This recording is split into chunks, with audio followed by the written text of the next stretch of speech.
Chapter 3.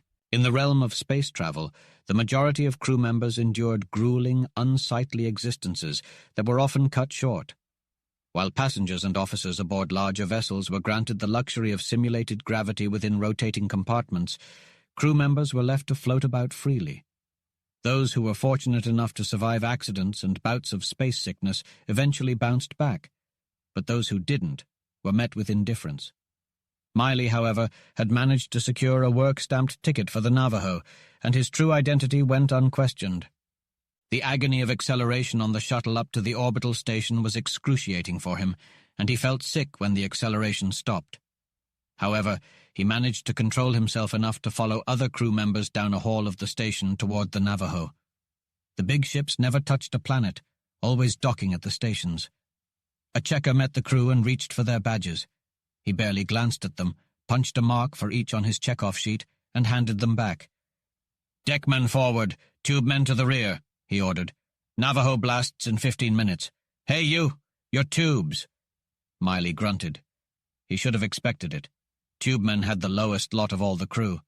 Between the killing work, the heat of the tubes, and occasional doses of radiation, their lives weren't worth the metal value of their tickets. He began pulling himself clumsily along a shaft, dodging freight the loaders were tossing from hand to hand. A bag hit his head, drawing blood, and another caught him in the groin. "Watch it, Bo!" a loader yelled at him. "You dent that bag and they'll brig you. Can't you see it's got a special courtesy stripe?" It had a brilliant green stripe, he saw. It also had a name, printed in block letters that shouted their identity before he could read the words. Dr. Stantina Tanana, Southport, Mars. And he had to choose this time to leave Earth. Suddenly he was glad he was assigned to the tubes. It was the one place on the ship where he'd be least likely to run into her. As a doctor and a courtesy passenger, she'd have complete run of the ship, but she'd hardly bother with the dangerous and unpleasant tube section. He dragged his way back, beginning to sweat with the effort. The Navajo was an old ship. A lot of the handholds were missing, and he had to throw himself along by erratic leaps. He was gaining proficiency, but not enough to handle himself if the ship blasted off. Time was growing short when he reached the aft bunkroom where the other tubemen were waiting. "Ben," one husky introduced himself. "Tube chief. Know how to work this?" Miley could see that they were assembling a small still. He'd heard of the phenomenal quantities of beer spacemen drank, and now he realized what really happened to it. Hard liquor was supposed to be forbidden, but they made their own. "I can work it," he decided. I'm, Dan." "Okay, Dan." Ben glanced at the clock. "Hit the sacks, boys." By the time Miley could settle into the sack-like hammock, the Navajo began to shake faintly, and weight piled up. It was mild compared to that on the shuttle, since the big ships couldn't take high acceleration.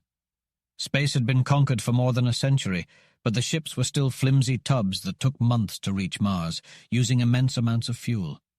Only the valuable plant hormones from Mars made commerce possible at the ridiculously high freight rate. 3 hours later, he began to find out why spacemen didn't seem to fear dying or turning pariah.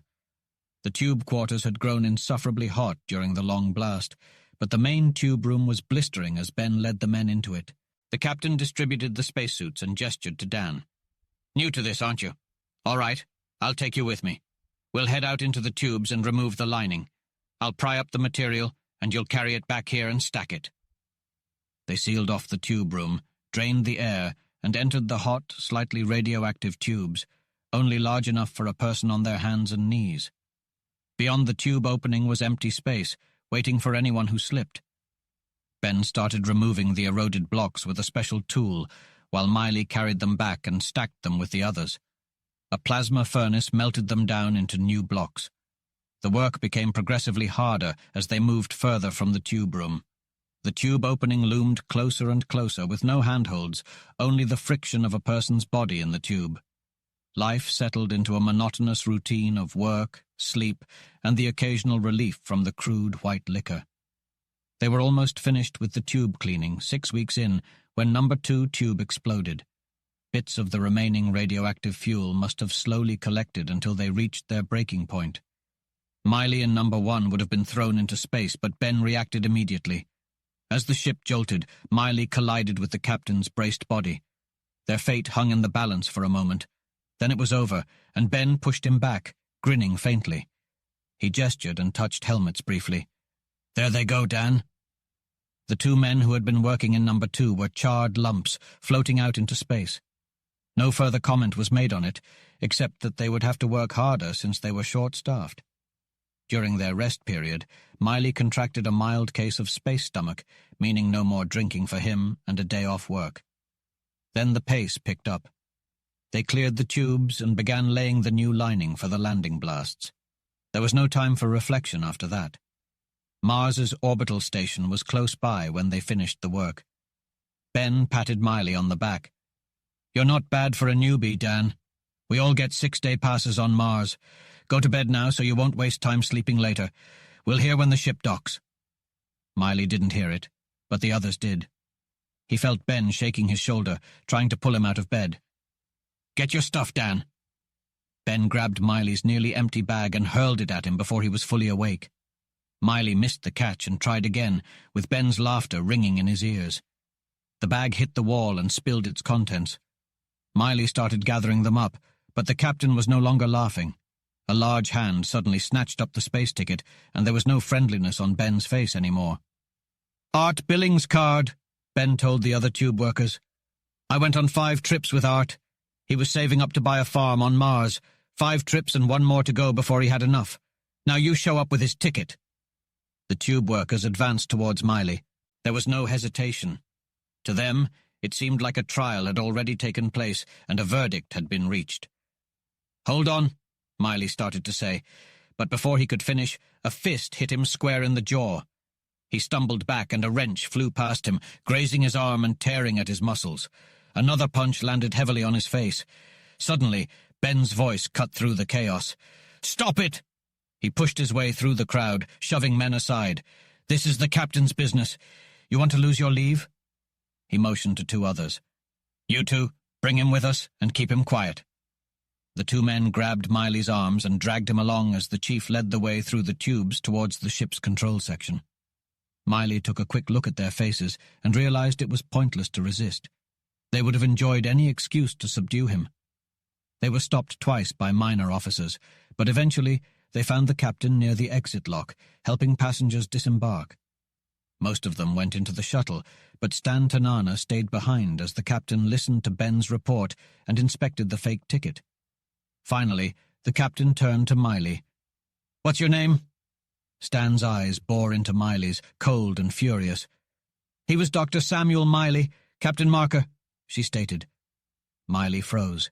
He had been avoiding Stan, trying to forget the past, but he never expected her to betray him. There was no medical rule that he had broken. She knew that as an outcast, he was not allowed to board a passenger ship. But she had been his wife once. Marker nodded to her. "Thank you, Dr. Tanana. I should take this criminal back to Earth in chains, I suppose, but he's hardly worth the trouble. You men want to take him to Mars and ground him there?" Ben grinned and saluted. "Thank you, sir. We'd be happy to do that." "Good. His pay goes to the ship's fund. That's all, men." Miley tried to object, but a fist slammed into his mouth, silencing him. He didn't protest as they dragged him onto the crew shuttle that headed for Southport. He avoided their eyes and sat hunched over. It was Ben who finally broke the silence. "What happened to Art's money? He had a lot on him." "Go to hell! Tell us!" Ben twisted his arm, causing him pain. "A doctor took it as his fee when Billings died of space stomach. Damn it, I couldn't save him." Ben looked at the others. "Medical lobby fee, huh? That's all the market will bear? It could be true, maybe." He shrugged. "Okay, reasonable doubt. We won't kill you yet." The shuttle landed, and Ben handed out helmets and respirators to help them breathe in Mars's thin air. Outside, the tube men took turns holding Miley and beating him while the passengers disembarked from their shuttle. As he slipped into unconsciousness, he saw Stan Tanana's cold face as she walked steadily towards the port station.